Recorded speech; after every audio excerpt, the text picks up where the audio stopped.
আসসালামু আলাইকুম রহমাতুল্লাহ। সম্মানিত ভিউয়ার্স, আজ আলোচনা করব যারা ধর্মকে খণ্ড বিখণ্ড করেছে তাদের সঙ্গে মহানবী সাল্লাল্লাহু আলাইহি সাল্লামের কোনো সম্পর্ক নাই। এ বিষয়ে দুটি আয়াত তুলে ধরব।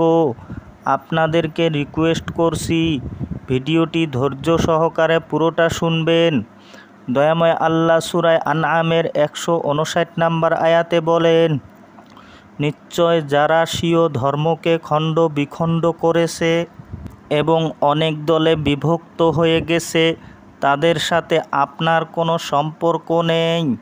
দেখুন দরদি, প্রত্যেক দল নিজেদের কাছে যা আছে তাই নিয়ে উল্লাসিত। সূরা রুম আয়াত নাম্বার 32। প্রত্যেক দল নিজেদের দলকে প্রাধান্য দিচ্ছে, নিজেদের দল ভারী করার জন্য মানুষকে আহ্বান করছে নিজেদের দিকে, এবং তারা মনে করছে যে কেবলমাত্র আমাদের দলই সত্য।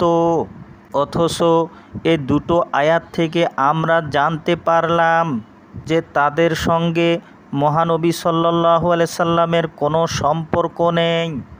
তাই শিয়া, সুন্নি, সালাফি, হানিফি, শাফি, মালিকি, হাম্বলি, আহলে হাদিস এবং ইসলামের ভেতর আরও যত দল আছে তাদের সঙ্গে মহানবী সাল্লাল্লাহু আলাইহি সাল্লামের কোনো সম্পর্ক নেই।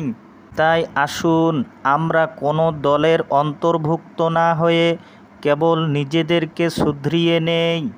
কেননা সূরা শামসের 9 নম্বর ও 10 নম্বর আয়াতে দয়াময় আল্লাহ বলেন, যে ব্যক্তি নিজেকে পবিত্র করেছে সেই ব্যক্তি সফলতা লাভ করেছে, আর যে ব্যক্তি নিজেকে কলুষিত করেছে সে ব্যক্তি ব্যর্থ হয়েছে।